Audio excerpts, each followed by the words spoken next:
सुप्रभात, good morning to all of you.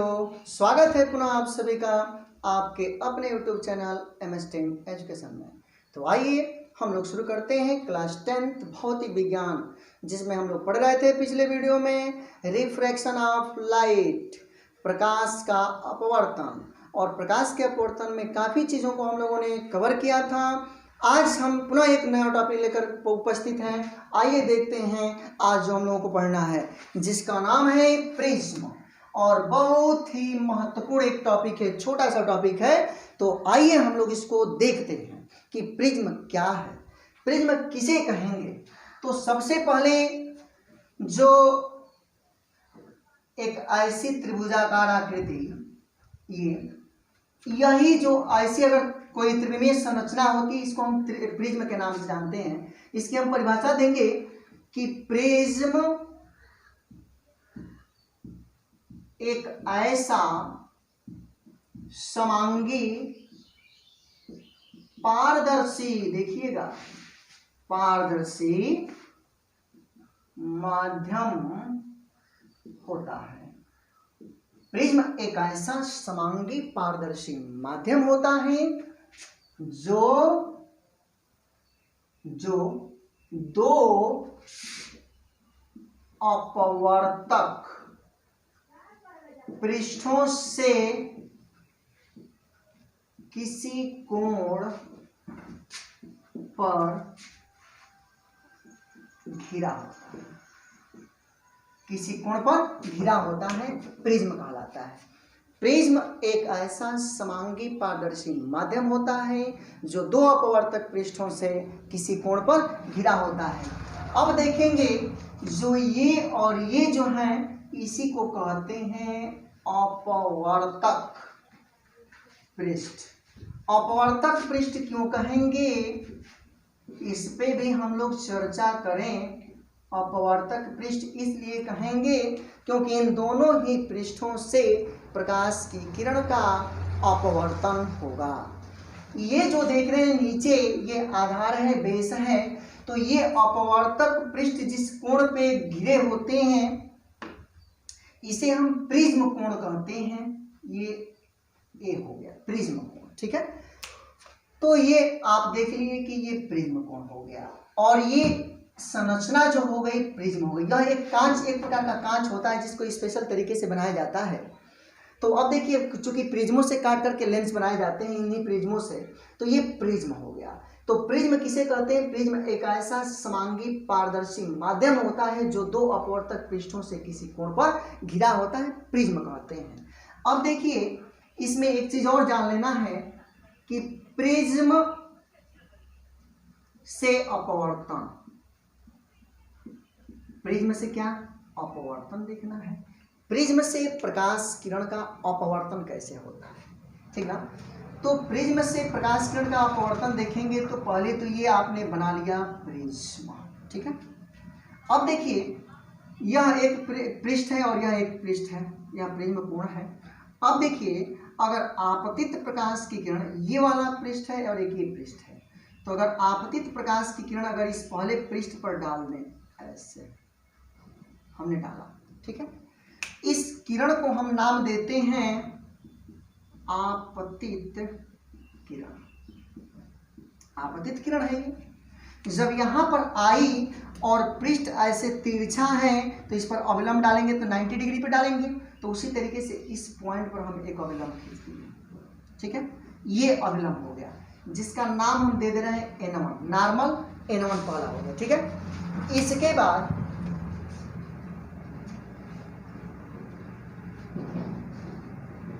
आपतित किरण, ठीक। अब देखेंगे, अब ये जो प्रकाश की किरण का एक गुण होता है कि वो सदैव क्या जाएगी, सीधे जाएगी। तो प्रकाश की किरण ये सीधा जाना चाहती है, लेकिन ये बाहर का माध्यम क्या है, वायु है या निर्वात है। इधर भी वायु या निर्वात है, और ये क्या है, कांच है। ये कांच है अंदर, क्योंकि हमने बताया कि कांच होता है, ये कांच है, ग्लास है। तो अंदर सघन है और इधर वाला क्या है, विरल है। प्रकाश की किरण जब विरल से सघन में जाती है तो अविलंब की ओर क्या होती है, झुकती है। तो ये प्रकाश की जो किरण थी, जाना तो चाहिए ऐसे इसको सीधे, लेकिन अविलंब ये है, तो अविलंब की तरफ ये क्या होगी, झुक जाएगी। चलिए दूसरे कलर से इसको दिखाते हैं। ये अविलंब की तरफ झुक गई है कुछ, ध्यान दीजिएगा।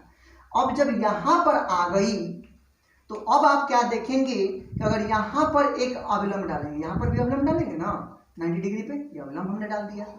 तो अब आप देख रहे हैं कि अंदर सघन है और इधर वाला क्या है, विरल। अंदर सघन और इधर विरल। तो आप क्या देखेंगे कि सघन से विरल में जाएगी तो अविलंब से दूर हटेगी, तो अविलंब यही है। और प्रकाश की किरण का मार्ग ये होना चाहिए, लेकिन प्रकाश की किरण ऐसे नहीं जाएगी बल्कि अविलंब से थोड़ा सा दूर हट जाएगी, मैंने ऐसे जाएगी। देख रहा है। तो यही प्रकाश की किरण का क्या हो गया, अपवर्तन हुआ। तो इसको कहेंगे निर्गत या अपवर्तित किरण, निर्गत किरण या अपवर्तित किरण। चलिए इसको हम नाम दे रहे हैं अपवर्तित किरण, ठीक है, अपवर्तित किरण। और भी इसमें काफी चीजों को समझना है, आप ध्यान देंगे। जो ये प्रकाश की किरण जो ये, इसको तो जाना चाहिए था ऐसे सीधे, लेकिन ये सीधा नहीं जा रही है। अगर इस निर्गत किरण को या अपवर्तित किरण को, इसी को हम नाम देंगे, इस किरण को क्या, अपवर्तित किरण। अपवर्तन चूंकि पढ़ रहे हैं तो अपवर्तित किरण नाम देंगे, नहीं तो इसको हम नाम देंगे चूंकि निकल रही है ना, तो इसको कहेंगे हम लोग क्या, निर्गत किरण। तो अब देखिए ये आपतित किरण है और ये कौन सी किरण, निर्गत। तो आपतित किरण और निर्गत किरण, आपतित किरण को आगे बढ़ा दें और निर्गत किरण को जब पीछे बढ़ाते हैं तो हम क्या देखते हैं, यहां पर जो एंगल बनेगा इसी एंगल को कहते हैं विचलन कोण। क्या कहते हैं इसको, विचलन कोण या अल्पतम विचलन कोण। किन्हीं दो वर्णों के लिए कहेगा ना तो अल्पतम विचलन कोण निकालेंगे या विचलन कोण, ये डेल्टा हो गया, ठीक ना। तो अब देखिए प्रकाश की किरण को तो जाना चाहिए था ऐसे सीधे, सीधे जाना चाहिए था, ऐसे जाना चाहिए था, ऐसे जाना चाहिए था, लेकिन ये लंब दूसरा था n2, ये n1 था, ये n2। अब देखिए जाना चाहिए था प्रकाश की किरण को ऐसे, लेकिन जा रही है ऐसे। अर्थात क्या, यहाँ पर अपवर्तन हुआ ना, तो हम देख रहे हैं कि प्रकाश की किरण का अपवर्तन हुआ है, लेकिन अपवर्तन कितने बार हुआ है, 2 बार। देखिए अपवर्तन कितने बार, 2 बार, और विचलन 1 बार हुआ है यहाँ पर। यानी कि पहले इस पृष्ठ पर एक बार अपवर्तन हुआ और एक बार यहाँ पर अपवर्तन हुआ। तो देखिए आपतित किरण द्वारा विलंब के साथ जो कोण बनता है इसको आपतन कोण आई कहते हैं, आपतन कोण आई कहते हैं। अब देखिए यहाँ पर जो किरण है अपवर्तित किरण है, इस अविलंब के साथ जो कोण बना रही है तो इसको तो हम क्या कहेंगे, आर कहेंगे। लेकिन यहां पर थोड़ा सा आ जाइए, यहां पर थोड़ा सा आएगा, ये आपका क्या है, अविलंब है, अविलंब ये है। देखिएगा इसको, यहाँ ये तो अविलंब है, ये अपवर्तित किरण है या निर्गत किरण है। अब देखेंगे कि अपवर्तित किरण द्वारा अविलंब के साथ जो कोण बनता है इसको क्या कहते हैं, अपवर्तन कोण आर कहते हैं। अपवर्तन कोण आर। तो इस पृष्ठ के लिए अगर इसको हम नाम दे दें ओ, तो ये नाम हो जाएगा ओ डैश। अब ध्यान दीजिए, अब इस पृष्ठ के लिए ये वाली जो किरण है इसको क्या नाम देंगे, आपतित किरण देंगे इस पृष्ठ के लिए, और इसके लिए तो अपवर्तित है।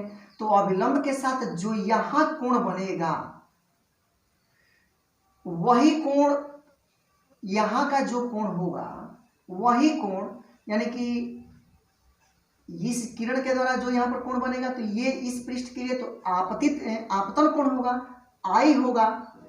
तो यही किरण ना यहाँ पर भी एंगल बना रही है, तो यहाँ पर भी आई लिखेंगे हम, ठीक ना। अब देखिए थोड़ा सा आई कैसे लिखेंगे, थोड़ा सा इसको समझिए, इसको थोड़ा सा गलत हुआ तो। अब देखिए, अब चूंकि यहाँ पर आई था, यहाँ पर हमने जो लिखा था कि यहाँ पर अपवर्तित किरण द्वारा जो था तो अपवर्तन कोण आर होना चाहिए, लेकिन देखेंगे जब तो इस यहाँ का जितना एंगल है उतना ही एंगल यहाँ पर भी बनेगा। तो ये और ये दोनों एंगल एक समान होंगे, यानी कि दोनों एक ही होंगे, तो इसको आई लिखेंगे तो यह भी क्या होगा, आई ही होगा। और ये जो हो जाएगा, चूंकि ये आई है तो ये हो जाएगा R1 और ये कितना हो जाएगा R2, ये हो जाएगा I1 और ये क्या हो जाएगा I2, ठीक ना। तो I1 R1 और ये क्या हो जाएगा R2 I2। क्यों I2, यानी कि ये दोनों आपस में इक्वल हो जाएंगे। तो ये अपवर्तन के लिए था। अब देखिए थोड़ा सा इसमें और कुछ चीजें हम लोग देख लेते हैं। थोड़ा सा इसमें क्या चीजें देखना है, एक यहाँ पर आया था विचलन कोण, कि विचलन कोण, विचलन कोण किसे कहते हैं? तो आपतित किरण को, ये जो आपतित किरण थी ना, इसी को आगे बढ़ाने पर और जो निर्गत किरण थी इसको पीछे बढ़ाने पर, यानी कि आपतित किरण को आगे बढ़ाने पर तथा निर्गत किरण को पीछे बढ़ाने पर, निर्गत किरण को पीछे बढ़ाने पर उनके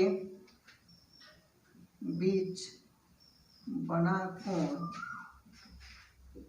कोण विचलन कोण कहलाता है, या इसी को हम कहते हैं बना कोण अल्पतम विचलन कोण कहते हैं। अल्पतम विचलन कोण कहते हैं, जिसे डेल्टा से या डेल्टा एम से, मिनिमम डेविएशन इसको कहते हैं, से प्रदर्शित करते हैं। ठीक है, ये चीज हो गया। अब देखेंगे प्रकाश की प्रिज्म पर प्रकाश जो किरण आपतित होती है उसका क्या व्यवहार होता है। तो थोड़ा सा देखिए, ये आपका हो गया प्रिज्म, थोड़ा सा समझेंगे इसको। प्रिज्म हो गया, जब प्रकाश की किरण इस पर आएगी, आप जानते हैं कि यहाँ पर अभिलंब डालेंगे, उसके बाद से प्रकाश की किरण को जाना चाहिए सीधे, लेकिन प्रकाश की किरण कुछ ऐसे झुक जाती है। तो प्रिज्म करता क्या है कि प्रकाश की किरण को थोड़ा सा फैला देता है, प्रकीर्णित कर देता है, क्योंकि प्रिज्म के अंदर एक ऐसा गुण होता है जो प्रकाश की किरण को 7 रंगों में बांट देता है, प्रकीर्णित कर देगा, इसको फैला देगा। तो अब देखिए ये कुछ फैल गई और ये जो है कुछ ऐसे चली जाती है और ऐसे कुछ फैल जाएगी। यहाँ पर अगर हम कोई पर्दा लगा देंगे तो हमको यहाँ पर उसके इमेज प्राप्त होंगे, यानी कि प्रकीर्णित प्रकाश मिलेगी, और यही 7 रंगों में विभक्त हो जाती है। थोड़ा सा इसको समझिएगा, 1 2 3 4 5, और ये हो गया 6, और एक ये हो गया 7, यानी कि 7 रंगों में ये प्रकाश की किरणें जो होती हैं विभक्त हो जाती हैं। ठीक है, 7 रंगों में। तो जो 7 रंगों में विभक्त हो जाती हैं, तो इन्हीं को हम कहते हैं विभज्योर। क्या नाम देते हैं? VIBGYOR, विभज्योर नाम देते हैं। विभज्योर यानी कि इसी में जो होती है सबसे ऊपर जो होता है, इसलिए आपका होता है सबसे ऊपर रेड होता है, सबसे नीचे VIBGYOR,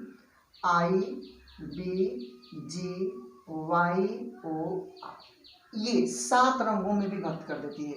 यानी कि प्रिज्म अपने ऊपर आपतित संपूर्ण प्रकाश किरणों को 7 रंगों में विभक्त कर देती है, और इन्हीं 7 रंगों में से किसी भी प्रकाश किरण के लिए किसी भी वर्ण के किरण को अगर पीछे बढ़ाएंगे और इस निर्गत किरण, इस आपतित किरण को आगे बढ़ाएंगे और इसमें से किसी भी एक को अगर पीछे बढ़ाएंगे तो इनके बीच जो कोण बनता है वही अल्पतम विचलन, न्यूनतम विचरण कोण कहलाता है, मिनिमम डेविएशन कहलाता है। ठीक ना, तो ये हो गया। अब इसी में हम लोग देखते हैं कि जो ये प्रकीर्णित प्रकाश है इसमें सबसे ज्यादा प्रकीर्णन किसका होता है और सबसे कम प्रकीर्णन किसका होता है। तो सबसे ज्यादा प्रकीर्णन इसमें बैगनी का होता है और सबसे कम प्रकीर्णन किसका होता है? रेड का होता है।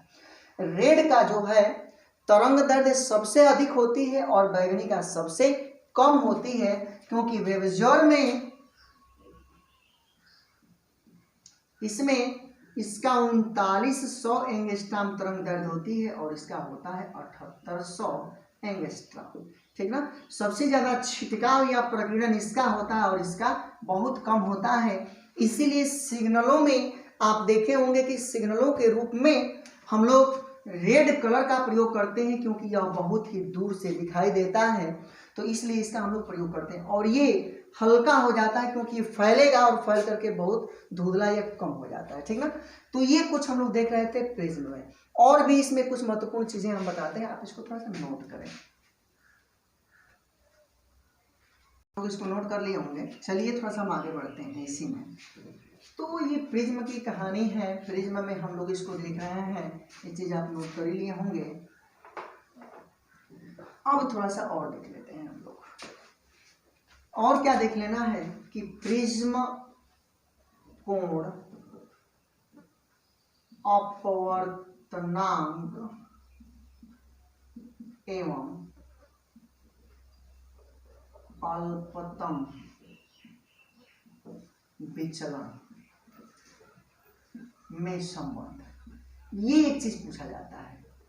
प्रिज्म कोण, अपवर्तनांक एवं अल्पतम विचलन में संबंध।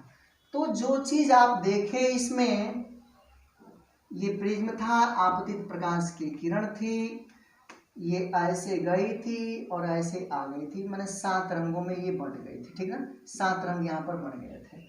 तो आप जो देख रहे थे इसमें निर्गत को पीछे बढ़ाए थे, यहाँ का जो कोण बना था डेल्टा एम या डेल्टा बना जो था, तो ये जो प्रिज्म कोण ए है, उसके बाद से इसमें हम लोगों ने देखा था कि आपतन कोण I1 था, यहाँ पर हम लोगों ने निकाला था, अगर इस पृष्ठ के लिए अगर हम निकालें तो ये जो कोण बना था ये I1 था, तो ये बना था I2, क्योंकि दोनों सेम हो जाएंगे। ये था R1 और ये क्या था R2 था। तो हम लोग यहाँ पर इसके अगर संबंध स्थापित करेंगे तो स्नेल का नियम एक हम लोग जानते हैं। स्नेल के नियम से अगर इसका अपवर्तनांक n हो तो स्नेल के नियम से हम लोग जानते हैं n इक्वल टू साइन आई बटे में साइन r, साइन आई बटे में साइन r। अब देखिए तो यहीं पर i के जगह पर, चूंकि बड़े क्लास में जब जाएंगे तो इसका डेरिवेशन करके निकालेंगे, लेकिन यहाँ पर मैं डायरेक्ट लिख दे रहा हूँ कि n इक्वल टू ये होता है sign a plus sigma m/2 और बटे में होता है साइन a/2।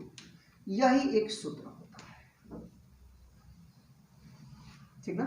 n बराबर sign a plus sigma m/2, यानी कि इस तरीके से करके यह एक सूत्र बनता है, जहां पर अगर आप देखना चाहेंगे तो a क्या है, तो a आपका प्रिज्म कोण है। बस आपको याद रखना है a क्या है, प्रिज्म कोण, और यह क्या है, अल्पतम विचलन, अल्पतम विचलन, और a प्रिज्म कोण ही है। और इस तरीके से रख करके और हम लोग सूत्र निकालते हैं। यह स्नेल के नियम, यह भी स्नेल का नियम है, बस इसका थोड़ा सा विस्तृत कर दिया गया। बड़े क्लास में जाएंगे तो इसको और बढ़ा करके और इससे बहुत सारे सूत्र निकाले जाएंगे। अब यहाँ पर मैं कुछ चीज़ें आप लोगों को और बता दूं, जो चीज़ आप लोगों को याद रखनी है। सभी प्रकाश किरणों के लिए उनका जो वर्ण विक्षेपण होता है वो क्या होता है, तो थोड़ा सा इसमें और एक चीज़ हम लोग देख लेते हैं प्रिज्म में कि वर्ण विक्षेपण किसे कहते हैं। एक लाइन और, वर्ण विक्षेपण, वर्ण विक्षेपण किसे कहते हैं। तो वर्ण विक्षेपण क्या होता है, तो श्वेत प्रकाश किरणों द्वारा प्रिज्म पर, यानी कि जब श्वेत प्रकाश की किरण जब प्रिज्म पर आपतित होती है तो वह अपने अलग अलग रंगों में विभक्त हो जाती है, इसी को कहते हैं वर्ण विक्षेपण। वर्ण का मतलब होता है रंग और विक्षेपण का मतलब होता है हटना, यानी अलग अलग रंगों में हटना ही वर्ण विक्षेपण है। यानी कि श्वेत प्रकाश किरण का प्रिज्म से अपवर्तन के पश्चात अलग अलग रंगों में हटने की घटना ही कहलाता है वर्ण विक्षेपण, ठीक है। तो अब मुझे उम्मीद है कि आप लोगों को प्रिज्म समझ में आया होगा। यदि किसी प्रकार की कोई दिक्कत होगी तो कमेंट बॉक्स में कमेंट करें और उसके बाद से बताएं, ठीक है। तो आगे हम लोग पुनः अगले वीडियो में देखेंगे, मिलेंगे अगले वीडियो में। तब तक के लिए धन्यवाद, सुप्रभात आप सभी का।